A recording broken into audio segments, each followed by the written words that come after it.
All right, Bitcoin and ETH, another big breakout, or do you think this is another fake out? Look at this incredible situation here, right? Bitcoin and ETH, because the weak job situation, very bad, very weak job situation, is attempting this breakout, right? And this is a scenario we've been talking about for the last week or so, which is a breakthrough, this trend line here, right? I think we're going to end up, we're about 5 hours away from the close today. I think we're going to break and hold this red trend line.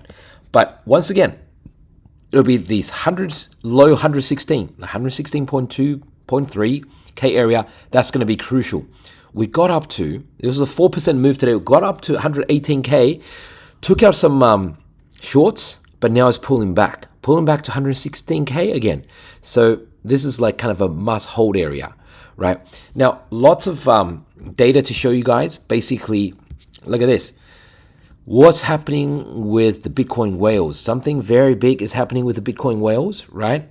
And we've got a lot of data to show you guys today. So let's get straight into, and these altcoin season going to be happening. We're going to take a look at that as well. Straight into the data. So look, it's what we've been talking about all along. Nothing new to add here, except this.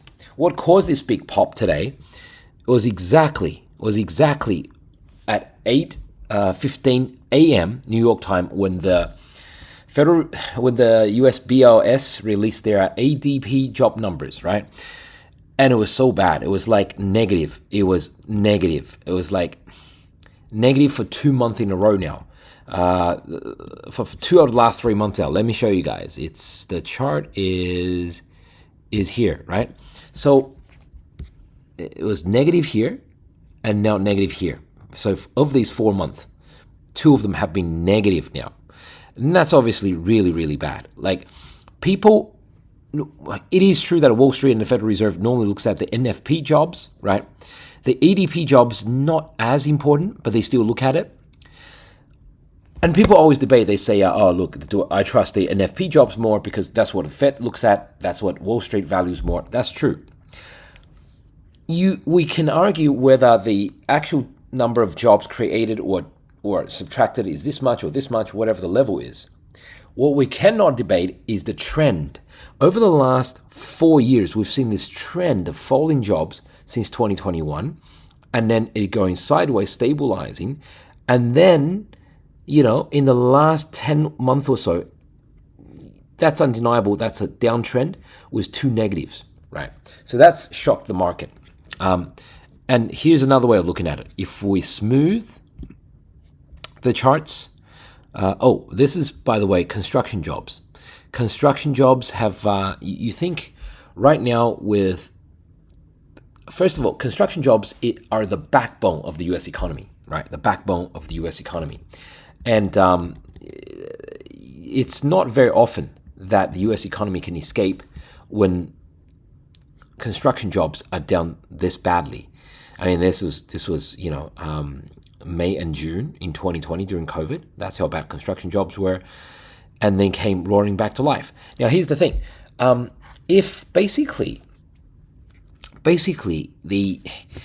what's holding up the U.S. economy right now is capital expenditure by the Magnificent Seven to build AI data centers, right? The AI data centers for storage and for calculation and for training. So lots of GPUs being bought, lots of AI data centers being built. And if there's so much AI data centers being built, then why are construction jobs down so much? In fact, once again, we see this has been a trend since mid-2024. It kind of made a local peak and it's just been going down. And first time we've had a negative print since June 2021. And in fact, it's the worst negative print since COVID era, right? Those are just facts, for example. So that means, so that's pretty bad. I mean, here's another way of looking at it. Construction jobs down. And construction jobs are always the backbone of a U.S. economy, of almost most economies, right? That wiggly line is construction jobs. And this red line, more smoothly, is a 12-month moving average, right? So it smooths out the trend.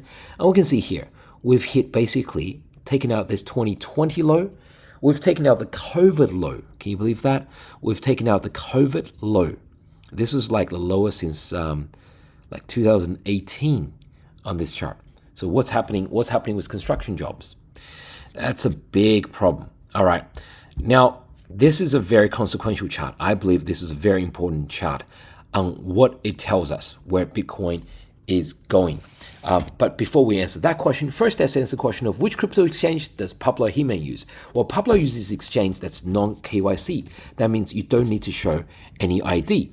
So that means for folks who even the exchange can't see who you are. The IRS can't see you. The tax office can't see you. The FBI, CIA, nobody can see you. Total privacy. That's why I made this deal with them, right? Exclusive prize pool for Pablo's followers only, up to 120,000 US dollars, and get 20% bonus just by depositing, right? But only on the Pablo link. Only on this Pablo link. Deposit $100, get $20 bonus. Deposit $1,000, get 200 futures bonus, right? Limited time only, folks. This deal finishes on the evening of October 16th. Now, if you're watching this on YouTube right now, then the link is in the description below. The link is in the description below. But if you're watching on any other platform, such as this one, that's okay. Just click on my profile page, and there is the link tree or Stan link, right? Should be the first deal that pops up because this is a great deal. Okay, folks, let's get back to the markets. And remember, this deal is only on the Pablo Jimenez link. Only on the Pablo Jimenez link. So here we go. Another one. Okay, so first let's do this chart. There's a net taker CVD, right? We are either going green or either going red. The height itself, that's actually Bitcoin price. That's actually price of Bitcoin. Don't worry about the height. Worry about the color, right? Gray is neutral. This is buy volume. This is sell volume. What does taker volume mean for folks who are in my Discord or who have been watching this for a while? You already know what this means. Basically, you are talking about the whales who do not wait for the price to be hit. For example, they do not set a buy order below the market and wait for market to pull back and hit it. They will take the market price. They will hit the bid. They will hit the offer, hit the offer, hit the offer. That's why it's called a taker by dominant, right? They basically just take the price that's been offered to them by the sellers. When this happens, we go green, right? And we notice that when we go green, we're already halfway through the move up, and then we top. When we go green, we're already way past halfway point, and we top. When we go green, we're already on the move, and then we top. So green is actually not the best to look for. Now, obviously, when it goes red, it's signaling the top. When it goes red, it's signaling the top. Where the bottom is found or formed is actually when we go gray, when it's neutral, when we go from sellers, whales taking are seller takers, and whales become neutral before then they flip green to become taker buyers, right?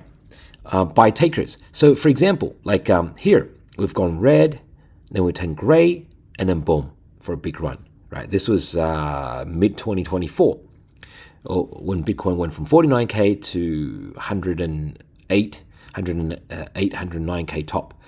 And then we turn red, and then we turn gray. That's when we bottom on April the 7th, and then boom. And then turn green, and boom, we top around this 122K area, right? I mean, same here.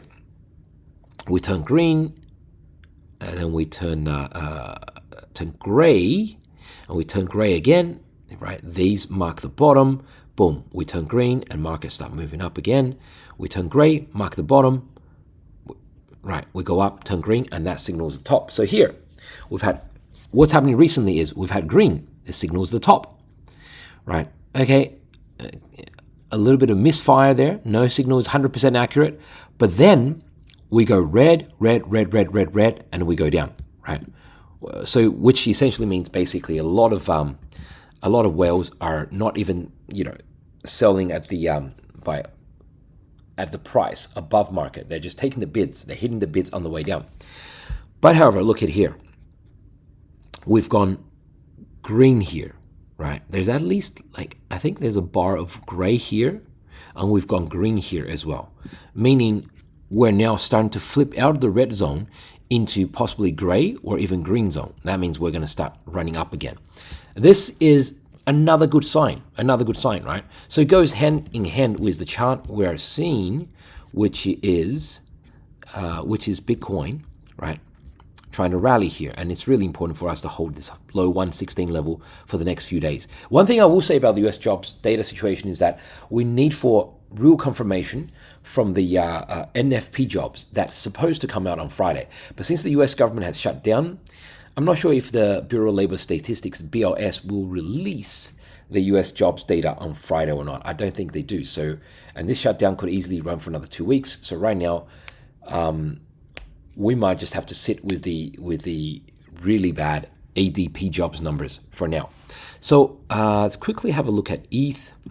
ETH is basically inside a bull flag. That's been my call for a while. I've highlighted this flag in yellow by saying that this was a flagpole and this is the flag.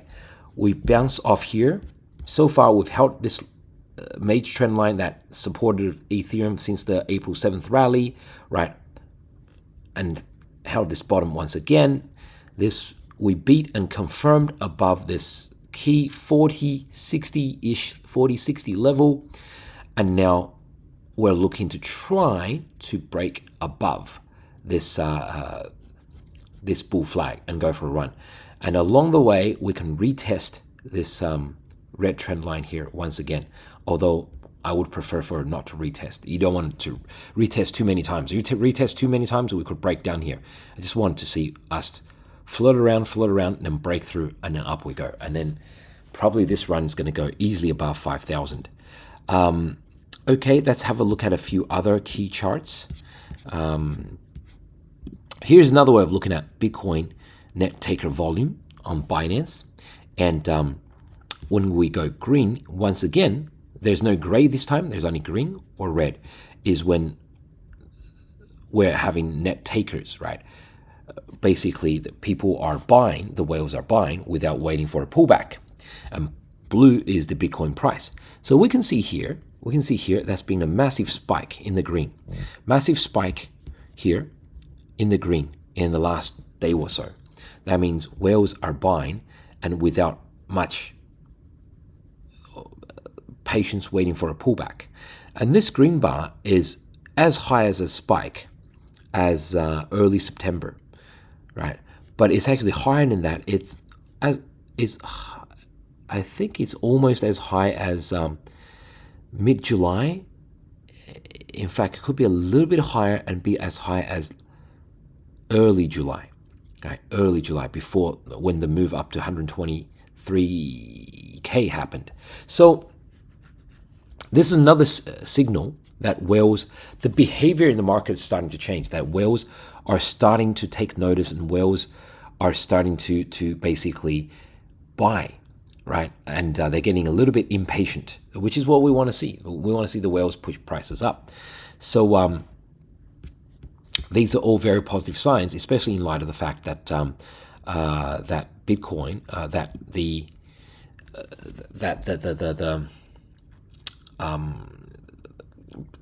jobs data are weak, which means the Federal Reserve is looking like they're going to cut rates.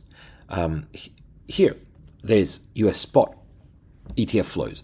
I've been saying that if it was up to CZ, the founder of Binance, he would want the markets to pump. He wouldn't want us to dump. He would take a small crash like he's done in the last few days to take out all the longs, leverage longs, and then he's going to rip it back up. Because if he engineers a full-on crash right now, then what happens is that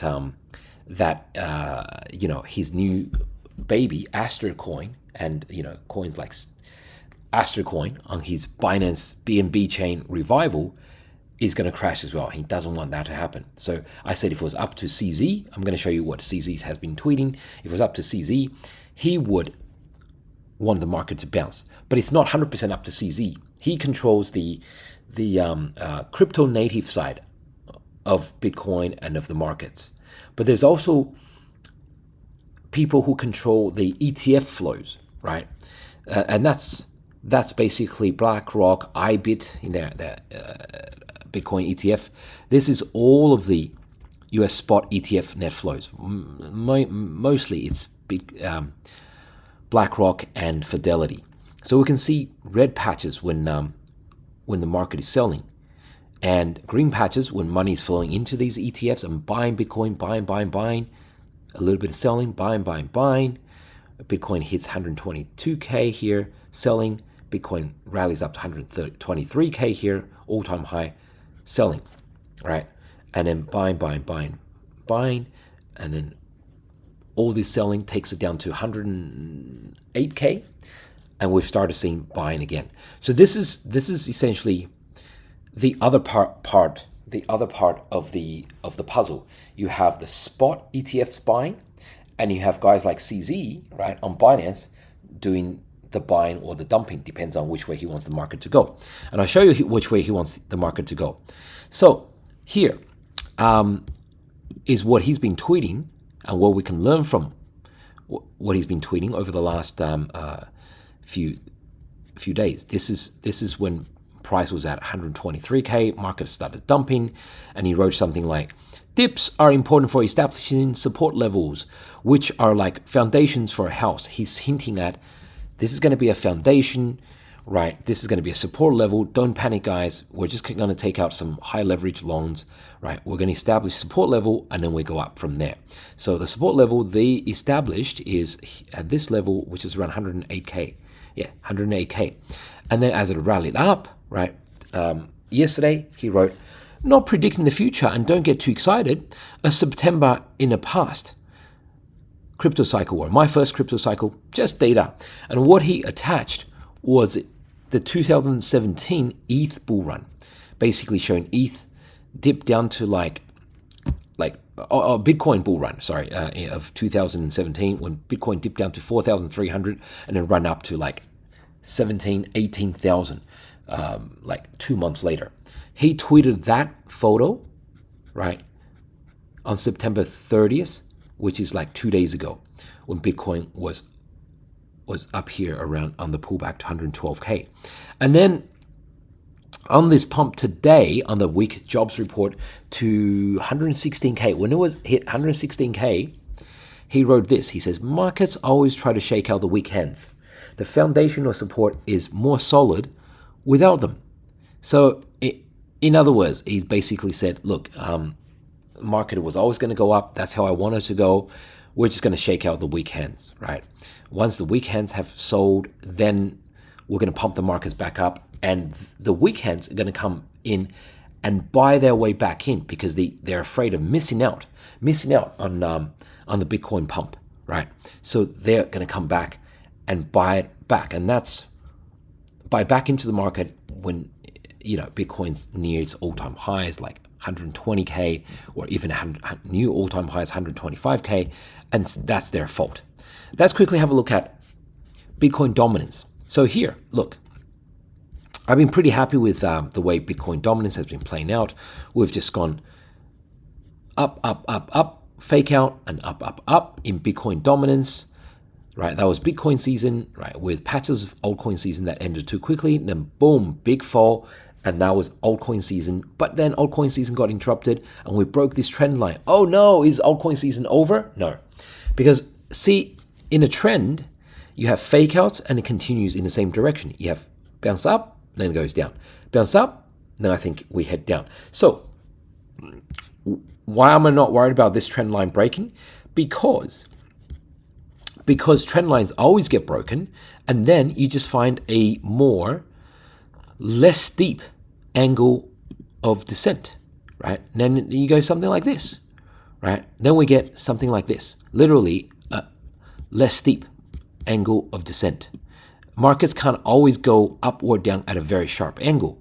So if this was to happen, like I'm not saying it needs to hit 60%, we've bounced from 57%, I can see Bitcoin dominance hit something like 60%, and then turn down for the second leg, and then hit 54%. But it doesn't need to go as high as 60%. It can turn down anywhere here and then go down, right? So that's let's see if the key thing here is to see if Bitcoin can confirm above this 116K area. We want to see at least a few closes above 116K. And remember how much games they play. Like you rip it up, turn it down. Close 3-4 nights above, then turn it down, break down. Close 3-4 nights below, and then rip it back up. So we've got a bit more confirmation here before we think about a break up. In general, as I've been showing you guys over the last 3 or 4 days, I still lean towards Bitcoin having another leg up, an altcoin season, like a full proper altcoin season coming as Bitcoin hits that new leg up. But I'll keep you guys updated as things change. Thank you for your time. I'll catch you next episode.